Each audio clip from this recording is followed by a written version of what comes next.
and welcome to Petrol Ped. You join me on a beautiful sunny day at my beloved Goodwood, and I've got a really interesting car and video for you this week. So behind me is a brand new Porsche Macan GTS. This thing is so beautifully specced. So what we're going to do is a kind of two-stage video. We're going to have a really good look around this inside and out, do a full on-road review. I'm going to get to drive the car up the road. But I've also got along with me a good friend of mine, Chris, whose business it is to get people into cars like that, or the best car they can for the budget that they have. And I think we're going to have a chat with him. It's going to be fascinating to find out just how you kind of work the figures and get access to the cars and so on. And that's what he's brilliant at. So let's take a really good look around the car. We're not going to take it on track, but there's some proper weapons going around the track today. Let's go and have a look at this lovely Porsche Macan GTS.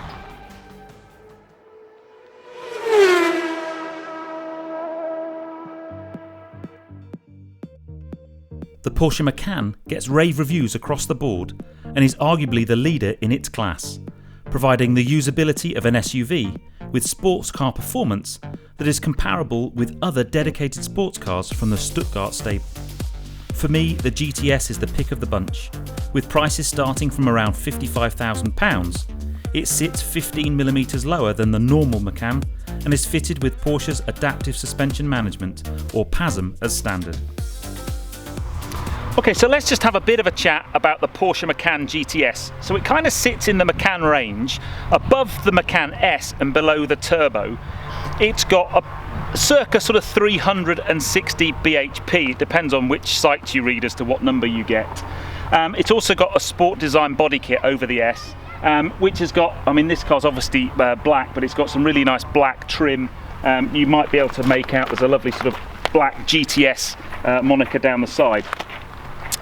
So really, really lovely spec car. At this point, I do have to say a big thank you to Gumball Team 57 for lending me his brand new car to do my review. I will put all the links down to various social media platforms, so make sure you go and check him out. But a really, really beautifully spec car. I'll give you some more stats and figures within the video, but I think it's probably a good time to make a head up the road and get behind the wheel, because it's one of those cars that's just sitting there begging to be driven. The interior is well laid out with high quality materials, all set around the striking centre console and trademark Porsche triple instrument binnacle. Paddles for the immense 7-speed double clutch PDK gearbox are mounted on the sport steering wheel. GTS stitching on the headrests looks the part. Under the bonnet is a 3-litre V6 twin turbo, producing 360 bhp and 500 Nm. 0 to 60 is dispatched in 5 seconds when Sport Chrono is fitted, and it tops out at 159 mph. Okay guys, here we are behind the wheel of this very, very beautiful Macan GTS. Now, interestingly, I've driven, I think, every car in the Porsche range except the Macan. So this is the first time I've been behind the wheel of a Macan, and it's brilliant timing if you've been watching my recent reviews, because I've kind of reviewed a lot of this car's contemporaries. I did the Velar last week, the SQ5 the week before that, and they're all at that kind of smaller super SUV. So I'm going to kind of approach this review from that point, from that perspective, to sort of compare it with those cars, but also to compare it with the other Porsches I've driven. I am a massive fan of the bigger Cayenne, especially the V8 diesel. I just think that's a super car. So my first impressions are, it's a very, very lovely place to be. It doesn't feel like a big car, this, at all. You kind of sat relatively low, or certainly kind of into the car, and that gives it a really nice sporty feel. So we're going to go out onto a few nice bits of road, put it through its paces. I'm at the moment just in the normal normal auto box. I'm not in the kind of sport or sport plus mode, but even in this mode, this car is no slouch at all. Very, very quick pull away and very, very quick response.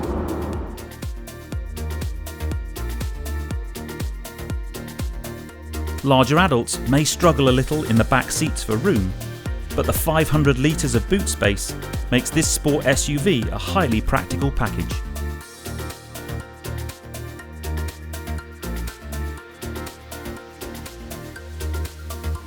The one thing I have done from the get-go is put the noisy exhaust button on, because, well, why wouldn't you, basically? So, this car, as I said, is very highly spec. If you look at the kind of central console, I always have a smile. There aren't that many spare buttons left, because it's got pretty much every option you can have.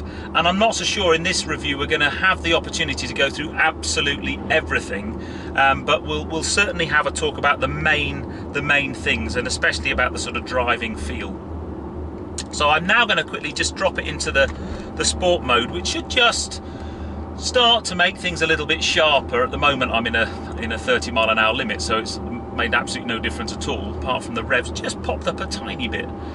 We'll put it through its paces in sport. I'm also going to stick it into the flappy paddles, because this has got a Porsche PDK gearbox, and if you've seen any of my Porsche reviews before, you'll know I have this massive love affair going on with a PDK gearbox. I just think they are absolutely superb. So I think we just plonk it to one side. I'm in full manual mode, and we can now start to have a little bit of a... It's just such a smooth gear change, which is what I love.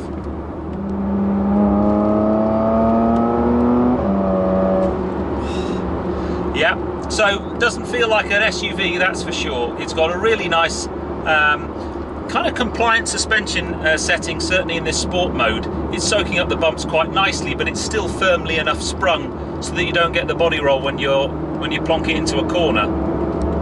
And it just has a really nice feeling. Oh dear, another car I'm going to drive, fall in love with, and then have to buy. It's a good job I've got Chris sat next to me, so I am going to get him on camera very shortly to talk about just getting one of these cars, what's involved, and I think that's going to be really interesting. But the driving feel of this thing is great. I love this little set of bends. It's got a nice bit of everything, and this gearbox. Even on the downshift, they are absolutely instantaneous. If you've not driven a PDK before, you need to get yourself to a Porsche dealership and go for a test drive, because they're very, very good.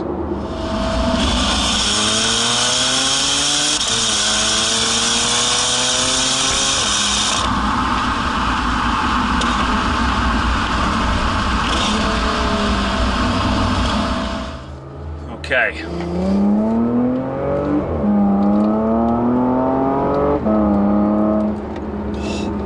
You've got the noise as well, and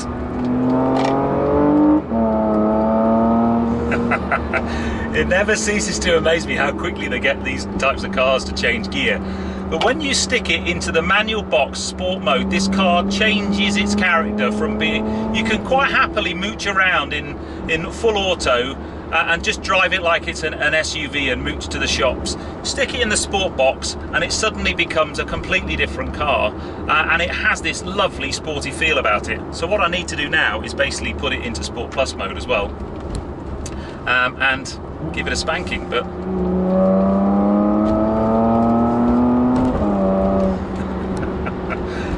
oh, I need to get this car on a track. I'd imagine it's an amazing car on a track. Certainly has a kind of sports car character, more 911 than 4x4. And I've waited a very long time to drive a Macan for the first time, and it's not disappointing me at all. It's absolutely beautiful. And that gear change, oh, I might have mentioned that a few times, but superb. Oh, the brakes are good on this too. So, this is my mate Chris. Welcome to Petrol Pet Chat. Thank you very much. Good to be here. Thank you very much for arranging this car today. Now, the reason that Chris and I kind of had a chat about doing this video is because the business that Chris is in is of huge interest to me and probably most of you. So, in a nutshell, what do you do? So I run a company called 4C Prestige with my business partner Michael. In essence, we're petrol heads, and we're all about trying to get the best car for somebody's budget. So whether the budget is a cash budget, whether the budget is a monthly figure, it doesn't matter whether it's 200 a month or 1,500 a month, or 500 a month, or 10,000 or 20. What is the best car you can get? But in particular, when's the best time to buy a car? Yeah, and sell, I guess, as well. Yeah, absolutely. I mean, new cars we know depreciate heavily, so we're quite often against buying new. Yeah.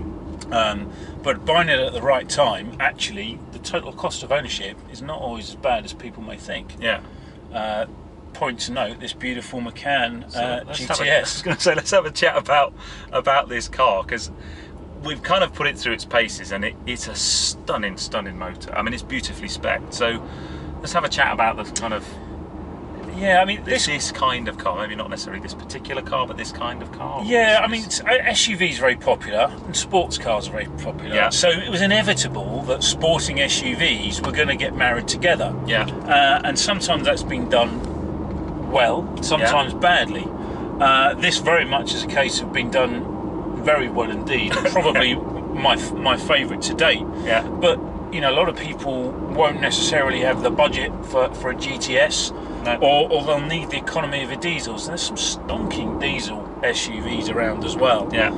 But these cars are a real sweet spot, and used hold their value better than probably most other cars on the road. Really? Yeah.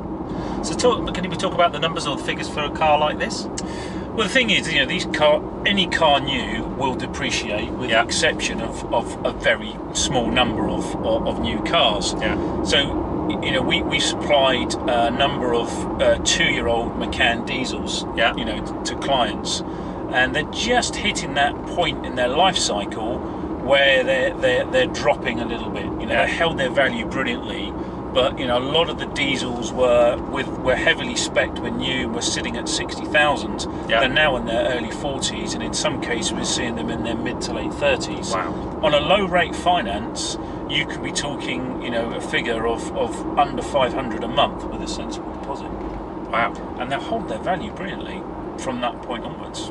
Because if you get a company car allowance, I don't know, 400 or 500 quid a month, I bet most people look at, I don't know, 3 Series Beamer or a C-Class or something. You don't probably think about a Macan or something. Exactly, and something that sounds that good. Well, yeah, I would be burning the fuel just to hear that lovely noise all the time. But that's the thing. You can make a finance package that's very attractive at the front end, but the total cost of ownership actually may not look so good. Yeah. What's going to happen at the back end? What happens if I need to jump out? Yeah. When you buy used, your money is in a much safer place, because you're not at risk of that massive 40% drop in the first 12 to 18 months that you are with a new car. And that's where you can get into something a lot nicer if you look at a 2-year-old car versus a brand new car. So would someone come to you and say, right, I've got 10,000 quid that I could use as a deposit, and I've got a budget of £400 or £500 a month, what can I get? I think what we would always look at is what do you need the car to do? Is it for work? Is it for family? Or is it for play? Yeah. And then you've got to look at, well, where's the sweet spot in a car's life cycle? Yeah. Do they want an SUV, or do they want a sports car? Yeah. Do they want a big saloon car? And then we'll look at, well, what are the cars that can really maximise that car's job? Yep. Be it a sports car, be it an SUV, and what are the really good ones? There's always sweet spots of a particular market segment. Yeah. We're sitting in one of them now, the Macan. The Audi 8 Q5 and SQ5's equally very, very good. Just come past it. Right on cue. There's a really smart Q5 that goes past, and an SQ5. We've supplied a number of clients SQ5s. They wanted Macans, but their budget wasn't quite stretching to Macan. So what we said was, we'll buy an SQ5, fund that, and in 2 years' time, change in early and get into a Macan, and you probably get one for the same money. Yeah. Which is interesting, because obviously I drove the SQ5, or the new SQ5, recently, and it's a stonking piece of kit. It is absolutely indeed. Mega car. Very similar feel to this. I mean, SQ5s are now starting in the late 20s, and so finance on them is in the threes. Yeah. On a monthly cost. Yeah. Whereas the Macans are sort of in the high fours, with a sensible deposit. Yeah.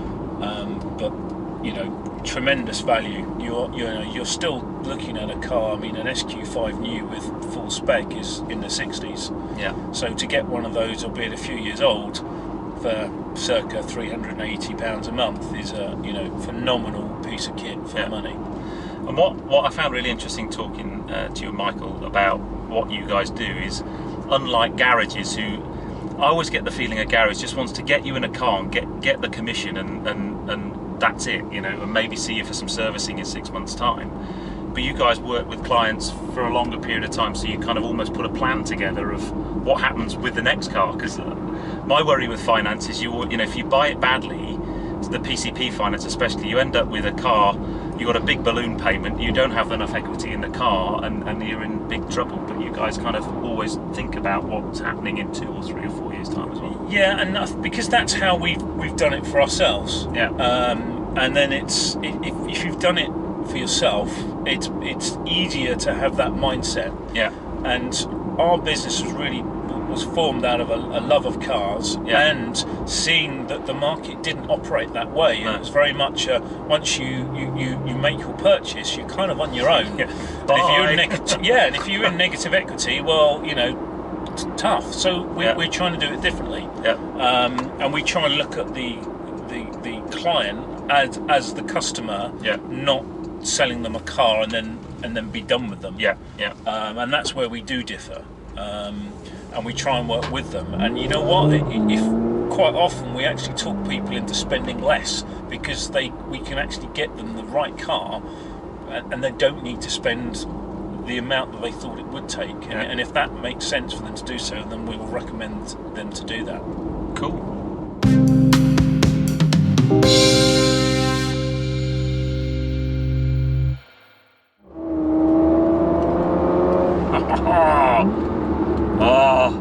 It's time for my final impressions of this car, guys, and I have to say it's made quite an impression on me. I think it's an absolute corker. I mean, this particular car is so beautifully spec'd. It has so many different options on it. But it's this kind of combination of things. It's a hugely practical car. You could mooch in it quite happily, but when you stick it in Sport Plus and you go to the PDK flappy paddles, it just transforms itself into a sports car with kind of more 911 feel than anything. It's absolutely amazing how they get cars like this to do it. And if I was certainly to compare it with its kind of peers that I've driven recently, the Velar and the SQ5, it comes out on top for me. There's not a great deal I don't like about this car, to be honest. It's certainly got more poke and performance than the Velar, and I just think it has a more special feel than the SQ5, nice as those two cars are. But yeah, I really, really like it. So I need to say a few big thank yous. I kind of hope you've enjoyed the format of the video today. I'd like to say a massive thanks to Chris, who sat next to me, and his partner Michael from 4C Prestige for really having the idea about the film and then sourcing the car from Gumball Team 57. And I need to say a huge thank you there for letting me play with your brand new car, basically. I will put the details of both of those guys in the description below. Check them out. I'll put Chris's details in there if you want to speak to him about, what we were talking about, sort of getting into a car that you might not think you were able to do. That would be great. So anyway, I'm going to try and get back to Goodwood. It's the start of the Qatar Goodwood Festival, so the roads have suddenly started getting really busy today. I think we've timed the review perfectly, mate, to be fair. But I hope you've enjoyed the video. If you have done so, give me a thumbs up. Comments below are always welcome. And if you haven't subscribed to Petrolped, then please do so. Click that subscribe button for plenty more content to come. And with a bit of luck, we'll get into some more beautiful cars like this one. But I'll see you on the next video, guys. You take care. Drive safe.